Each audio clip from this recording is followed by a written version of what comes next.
Esainai el heharim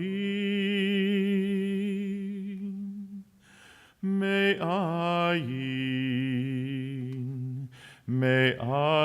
yavo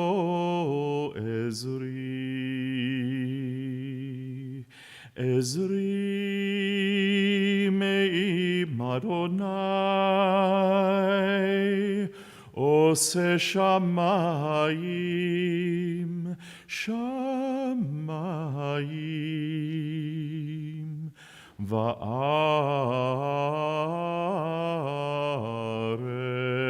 va'aretz alitein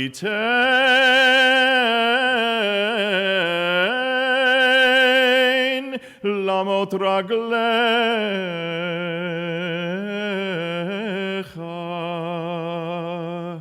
al yanum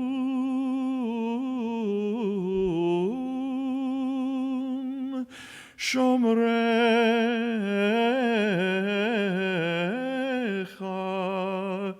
hine lo yanum velo yishan shomer Yisrael Adonai yishmor tzeitcha uvoecha me'ata ve'ad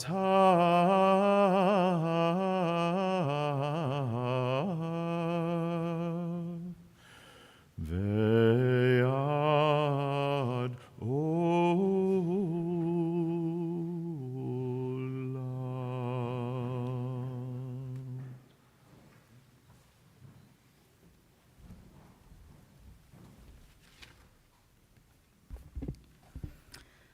We're here this morning to remember Irma Siegel and to join our hearts together to give comfort and strength to her family. Mourning is a time filled with many emotions and memories, both bitter and sweet. We began our service with a psalm sung beautifully by the cantor, and now we continue with another text from our tradition, thus linking Irma's life with the millennia-old tradition of the people Israel and the eternity of God. O God, you have been our refuge in every generation. Before the mountains came into being, before you brought forth the earth and the world, from eternity to eternity, you are God. You return us to dust. You decree, return you mortals. For in your sight 1,000 years are as yesterday when it passed, as a watch in the night. You engulf us in sleep.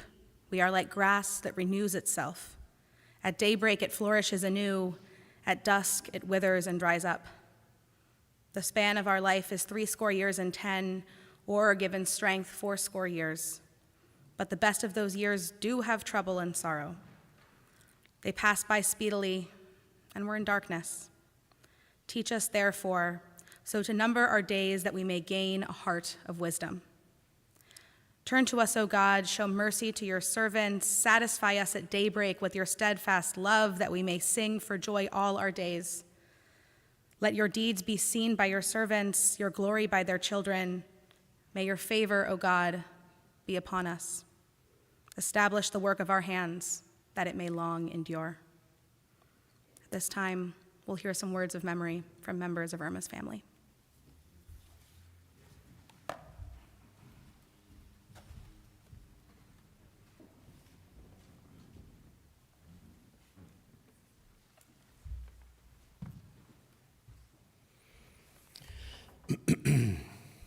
Hi, everybody. Thank you very much for coming.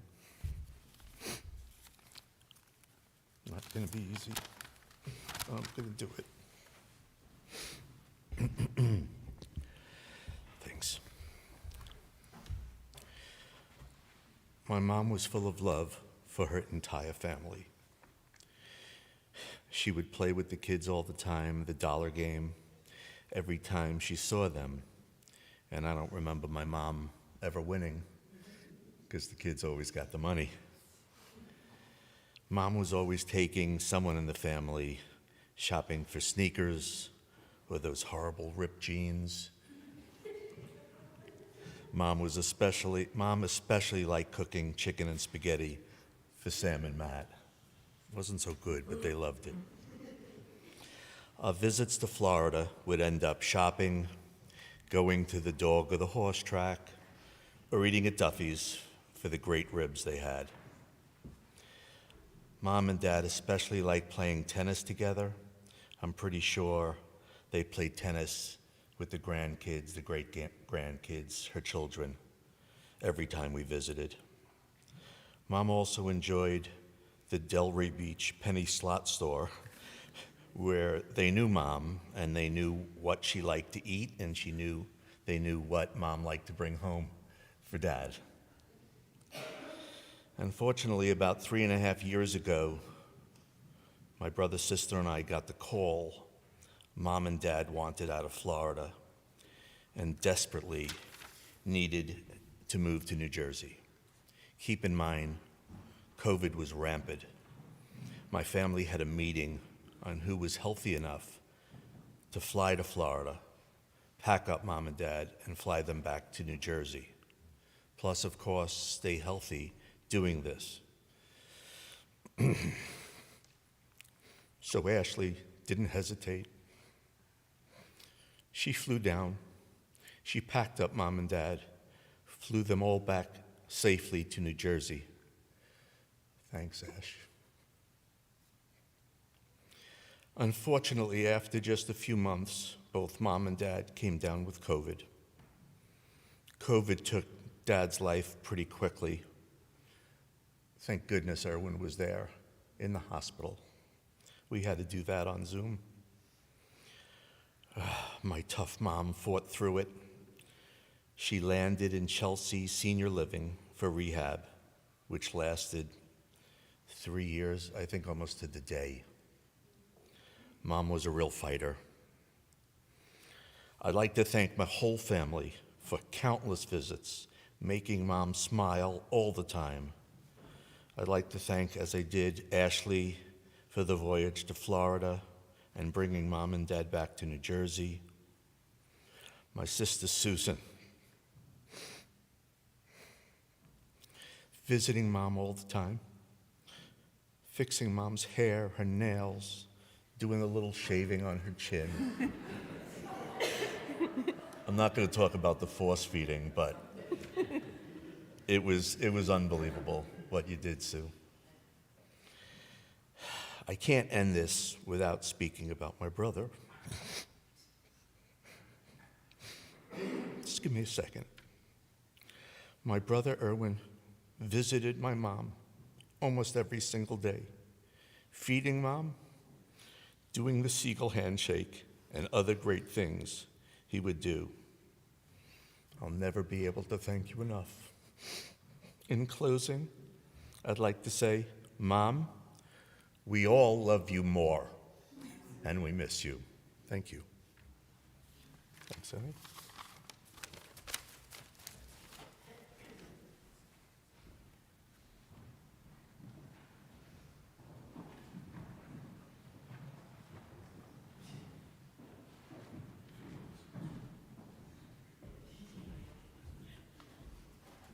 Yes.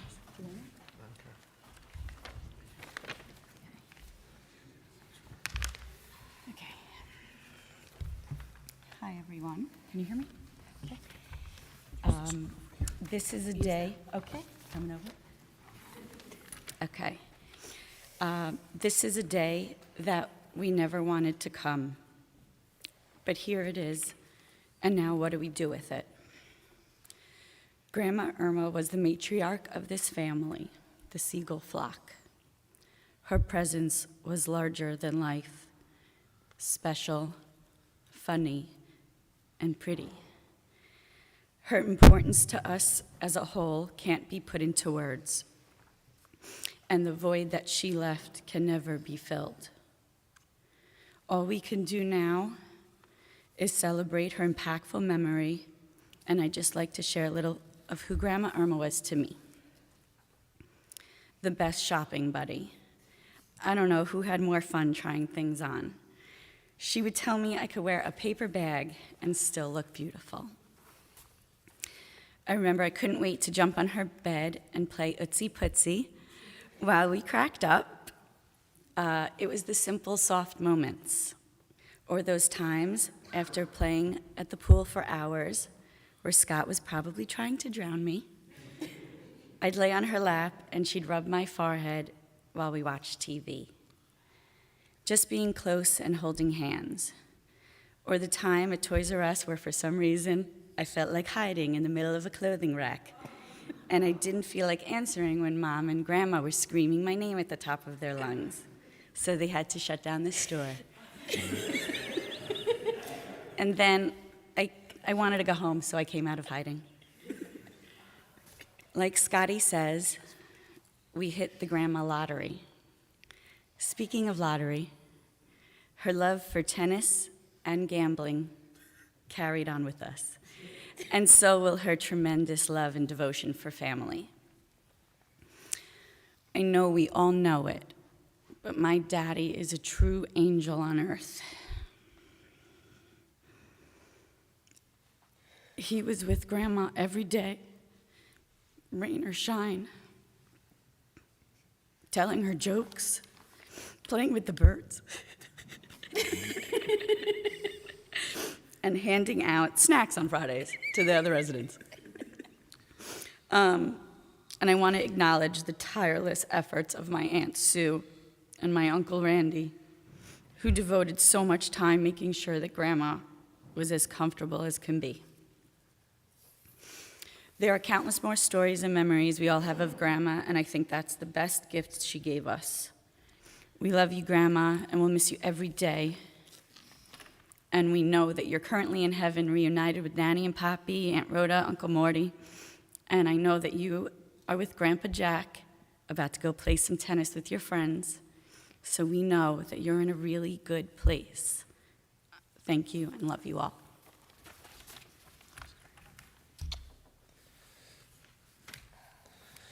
Hello. Okay.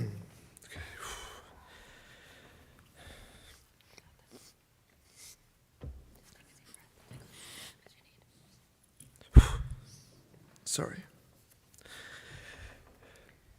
Grandma, I know on Monday morning you were greeted by our other angel and the love of your life, Grandpa Jack, who has been deeply missed since the day he was taken from us about 3 years ago. Sorry, this might take a little, sorry. You fought as hard as you could over those years you were apart from him, but over those 3 years we were able to spend more time together than we ever had before. And I know myself and our whole family are extremely grateful for the time that we were able to spend with you. See, growing up, we would only see you and Grandpa a few times a year. You guys coming up to visit us in New Jersey, or annual or biannual trips to visit you and Grandpa in Florida. Those trips are where we spent countless times playing tennis, playing games at Boomers, going to the horse track and waiting for that white horse to race so we can take it to win, stuffing our faces at 3Gs or eating full racks of ribs at Duffy's. Going to Florida to see you and Grandpa was always the best part of my year, and we made sure to do as much as possible in the time or so that we had to stay with you. I'm going to miss you making the spaghetti with chicken for Matt and I growing up. And never forgetting to leave the bones for Henry Jones, because Henry don't eat no meat. I'm going to miss playing the dollar game with you and always getting the dollar even though I didn't get any of the numbers right. I'll miss our weekly calls through the years to talk about the Jets and Dolphins, especially the calls when they played each other and we can bet on who would win. Even though the Jets rarely won, I still received a $20 check in the mail a week later, or a $25 Simon Visa gift card you won from your day job, which was playing slots at the strip mall casino. The temperature in your house, on the other hand, was the only thing I had an issue with when we visited. I didn't think it was possible for 80-degree Florida nights to be colder outside than it was inside your house. but the handwritten note above the thermostat that read, "Please do not touch the thermostat. All violators will be penalized and prosecuted," signed by Siegel management, made it, I guess, somewhat okay. After Grandpa passed and you moved into the Chelsea, as hard as it was knowing you were alone, I truly cherished every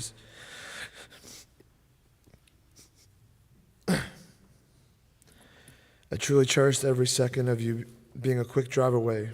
The times we spent together knowing you were finally close enough to see you whenever we wanted was a silver lining of what COVID did to our family.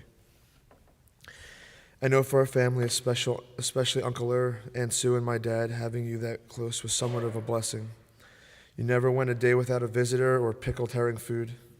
Your kids are and were amazing in taking care of you and making sure you were never alone, especially since you had about 150 pictures of your loved ones covering all the walls in your room. I miss coming over.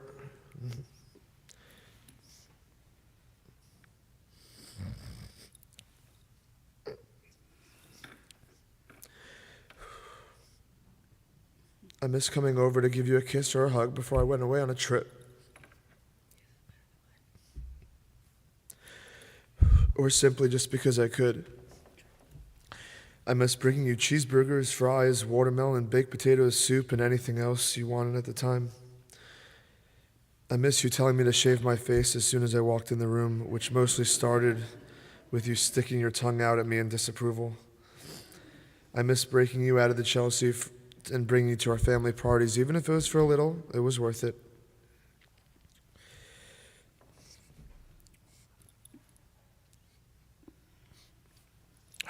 I'm going to miss just sitting with you, holding your hand. Not too many words were said, but the silence spoke 1,000 words to me. We are family. We don't have to speak, but just being together, holding hands, telling you I love you, and getting the soft I love you or nod back made everything all right. Grandma, I love and miss you already. Thanks for giving me my best friend and my dad. He will always be your baby or little one, but I will do whatever I can to make sure him and the rest of our family are safe and taken care of. 74 years with Grandpa wasn't enough. Hug and kiss him for us, squeeze him tight, hold his hand, and never let go. And give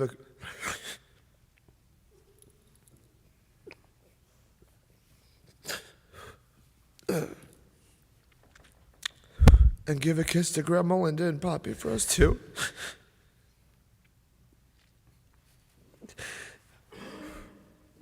They loved you, and I know the four of you are already up to no good. I love you and will always remember and feel incredibly lucky for the family that you and Grandpa made possible for our family. Rest easy. Maybe you should have gone last. Yeah. I think Sam should have gone last this time. We argued over it a little bit. Hi. Oh, God. Hi, everyone. Last time I stood here, I said something about it being 11 years between the times I stood here to speak about my maternal grandparents. And here we are 2 months later. Someone very wise told me that funerals are for the living. And whether we speak and how we take care of ourselves and the time that we spend is for those of us lucky to be here. I didn't think I could do this. I don't even have a full speech written here. But I knew it was really important that I did.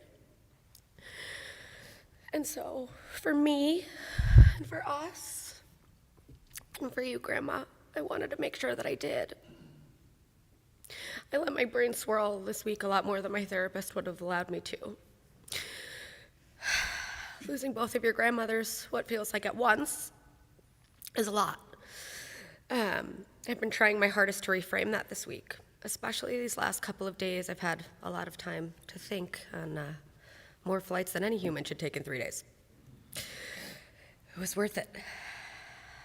I've spent a lot of time trying to refrain and lean into the gratitude, the beauty, and the good fortune to live into my 30s, well into my 30s, thank you, and still have both of my grandmothers with me. And so among the grief and the sometimes seemingly unshakable dark cloud it feels like is following us, I'm choosing to celebrate. I'm choosing to stand where I was sure I wouldn't be able to and tell you about the fiery, funny, and fiercely loyal, family-oriented woman that my grandma Irma was. I got to go down and see them a lot in Florida, more than most. My brothers went to sleepaway camp, and a lot of our other cousins were much older, and I was in that sweet spot of a teenager who had time that I always spent with grandparents. Y'all did something right.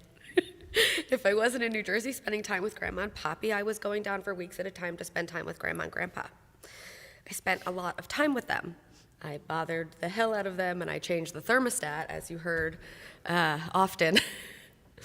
I made them take me wherever I thought was cool or we should spend time. The amount of times I made them drive me down to South Beach when they were in their 80s, and I was a teenager having no business in the South Beach. I mean, there are stories Grandpa wasn't happy, but he did it anyway because it was for me. We would take a lot of drives. We would do a lot of shopping. And we would get to spend a lot of time by the pool together. They were some of my best summer memories growing up. One of my last trips down, though not the very last that you just heard about, I went down for a long weekend the December before the pandemic. Who knew how timely and important that trip would be? And I took my little Marvin with me, my dog. Marvin and I went and stayed with Grandma and Grandpa, who almost kicked us out the first night. But after that, it was okay. But really because of Grandma. Grandpa wasn't thrilled, but he tolerated it. Grandma was in love. She sat and fed Marvin her breakfast and her lunch and her juji fruits and anything else she could reach to give him for all of the days we were together, even sending Grandpa Jack and I out on drives and for errands so that she had time with Marvin by herself. To the point that when I got home from that trip, I got one of my favorite voicemails from the woman who hated the phone to let me know that she missed Marvin desperately. And me too. I can play it for you later. During that trip, we also had a really special time together where she took me to work, her penny slots down the street. She took me and she showed me around to everyone how she would do with all of us at 3Gs, but this was special because I was at the casino with her. She walked me to every machine to show them that her granddaughter was there and sat me down next to her and taught me how to play the penny slots. It was a good memory, and it was what her day-to-day looked like, and we didn't get to see that so much growing up because of how far they lived. My grandmother was fiercely loyal to the family, fiercely. We were her whole world, and she didn't have a ton of patience for anyone outside of us, and we were the lucky ones. She loved us as deeply as she worried, which was a lot if you've ever gotten a call from her or one of her 3 children who now leave the same voicemails all the time, you know. My grandma was funny as a whip. She was constantly the one with the tough one-liners, usually against Grandpa Jack. She was a big sports fan, playing as long as she could and watching tons of tennis, watching lots of football. We always had lots of football to talk about and bet on. She loved movies, watching her programs on TV, and shopping, which we inherited. I miss calling all the time, even though she'd make Grandpa answer or answer herself, but very quickly rush me off the phone. Her spirit is certainly alive in many ways, most prevalent in how your children, especially the little one, embodies some of those more endearing qualities that I mentioned. But honestly, I'd rather be called 100 times, left voicemails, text messages, have a SWAT team following me to just make sure that I'm, eating dinner, than not. Because that's how you show your love. That's how Grandma showed hers. There's nothing quite as deep-rooted as the security of knowing someone will always be there for you. You lived that in every single breath, and you instilled it deeply in every single one of us. So thank you. Thank you for building and nourishing and loving really hard on this big, beautiful family. Thank you for how lucky I was to have so much time with you and Grandpa. Please squeeze each other's hands for me and for all of us. We're squeezing each other here. I love you.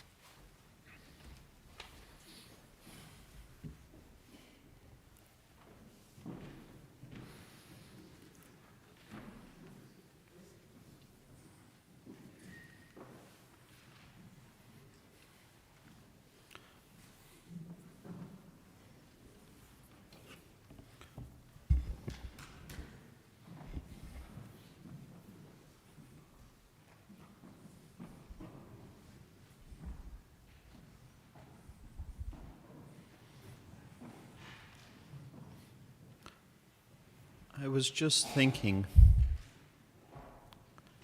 how Irma would have loved to see you all embrace each other like that, because there's nothing that she prized more than family cohesion. And to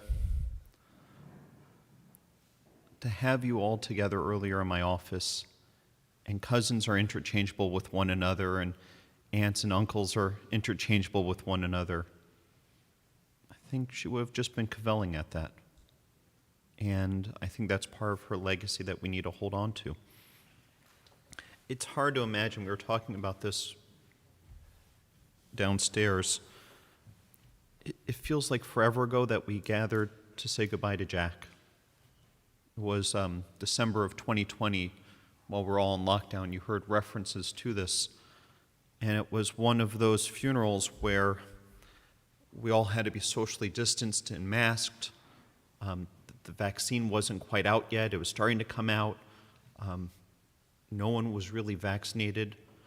Several of you had COVID and had Rabbi Glasser was there with a camera phone doing Zoom, trying to figure it all out and get everybody to be as present as possible. And we did the funeral on the lawn right outside the mausoleum at Beth Israel. But we couldn't hug, we couldn't embrace. On Shiva, we were all isolated in Zoom. You were all muted so that there wasn't an echo while we were doing Kaddish. And I know it was torturous for you guys to listen to me sing by myself without being able to drown me out. But unfortunately, Jack's funeral wasn't the first or the last time we did a funeral or Shiva that way. However, there was something that happened at that funeral that was the first and only time I had done something, which was it was the first time that I had ever read the poem, the proverb, Eshet Chayil for a man. I'm going to pause for a second and explain that all to everybody else in the room. I saw the family nodding their head, but I need to explain it to everyone else. There's a Hebrew proverb entitled Eshet Chayil, meaning woman of valor. Eshet Chayil is found in the conclusion of the book of Proverbs. So its author is attributed to be King Solomon.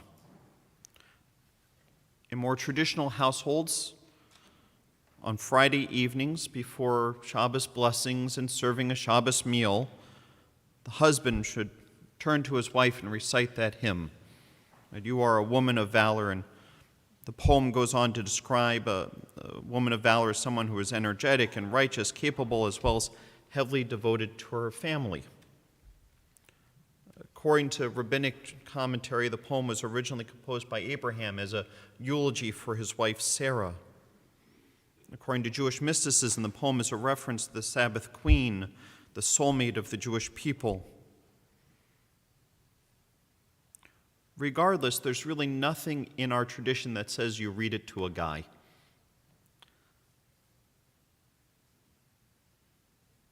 It's also a poem that doesn't quite fit in with modern feminist thought. So why did I, at Jack's funeral, rewrite the poem in the male tense? Because Jack and Irma saw each other as spouses of valor, who provided for one another, who made sure all their needs were met. It describes a wife whose husband worships her profusely, and yes, that is in alignment with how Jack felt about his beloved Irma and how Irma felt about Jack. And Randy and Erwin and Susan, as we met back then, you kept talking about your father as a man of valor. And when we met on Tuesday, you kept repeating over and over and over again, actually on Monday, you kept repeating over and over and over again how your mother was the Eshet Chayil, the woman of valor from the Proverbs. So with that in mind, as well as the combined fact that there really wasn't a Jack without an Irma and Irma without a Jack, that they did everything together, what was good for one was perfect for the other, I think it's only fitting that I should begin Irma's eulogy with doing the same thing I did for Jack, but this time in the correct tense, and begin with woman of valor from Proverbs. Eshet Chayil mi yimtza, a woman of valor, who can find? She is more precious than fine pearls. Her husband trusts in her, so he lacks nothing. She does him good, never harm, all the days of her life.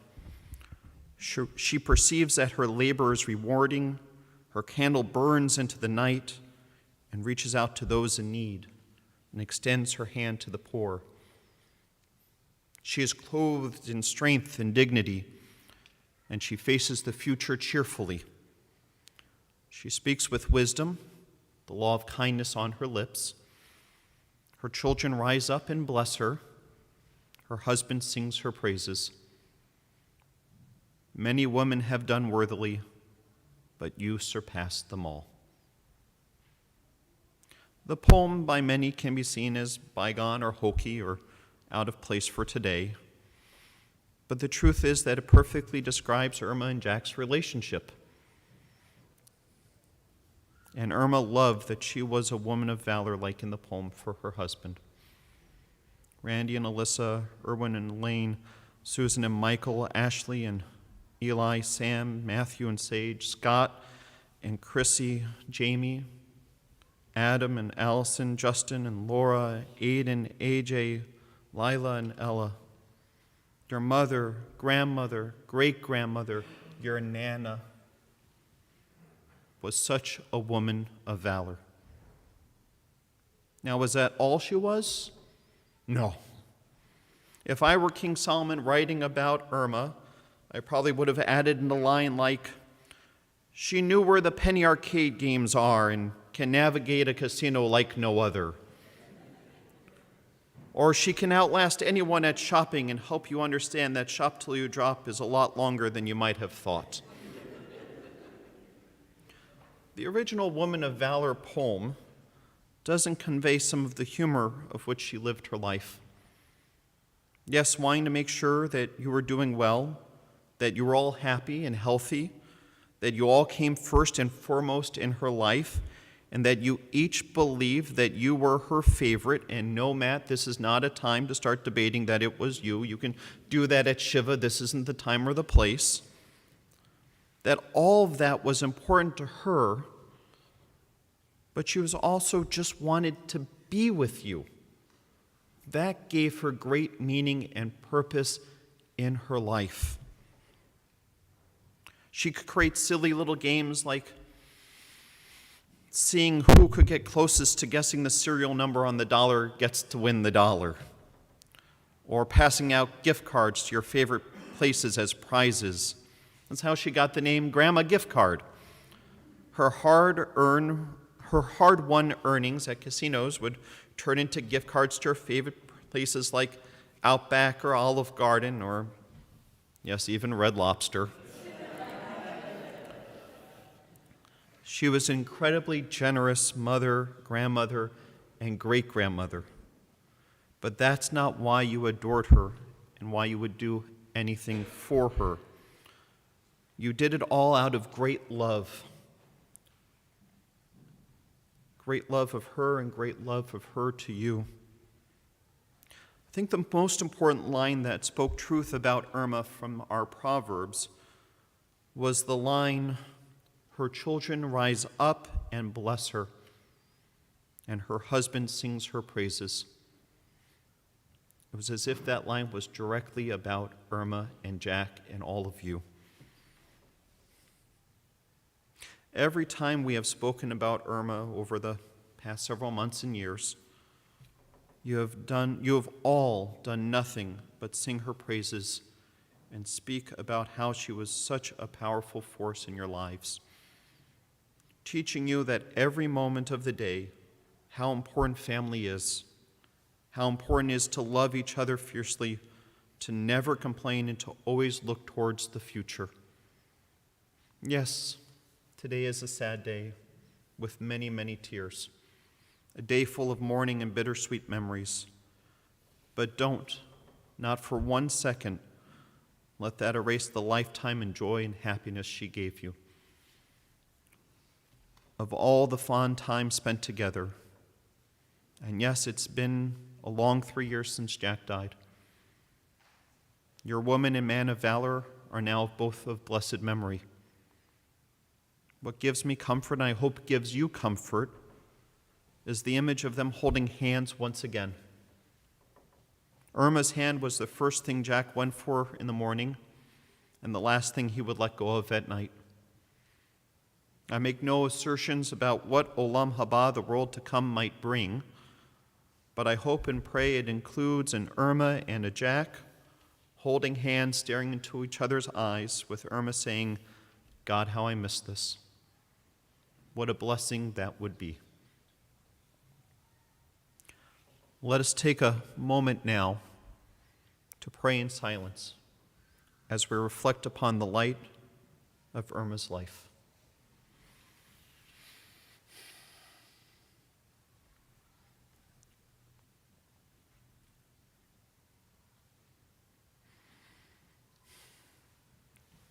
May the words of our mouths and the meditations of our hearts be acceptable in your sight, O God, our rock and our Redeemer. We rise now for El Malei Rachamim.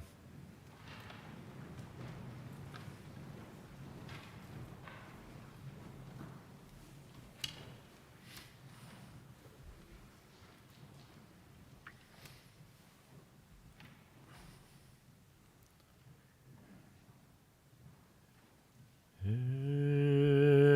Malei Rachamim, Shochen Bamromim,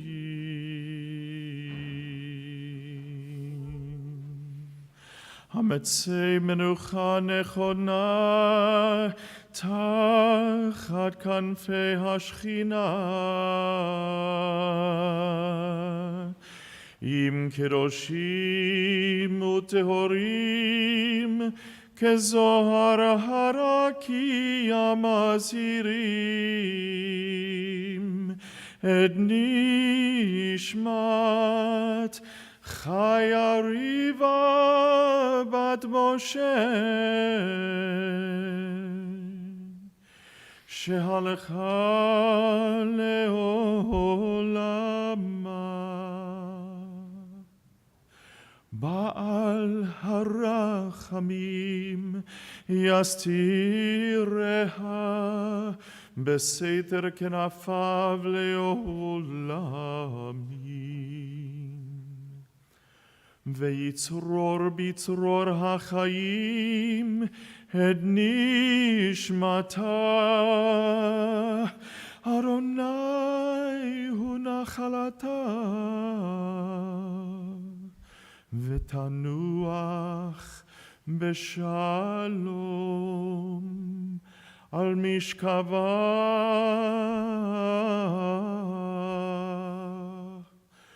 ונאמר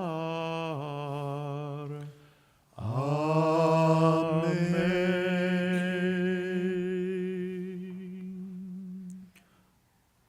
God of abundant mercy, God most high, may the soul of our loved one, Irma Siegel, who has gone into eternity, find the gift of perfect peace in your embrace, together with the holy and pure, whose light shines like the radiance of heaven. Compassionate God, hold her close to you forever, so that her soul may be bound up in the bond of life eternal. May she find a home with you, and may she rest in peace, as together we say, Amen. Please be seated.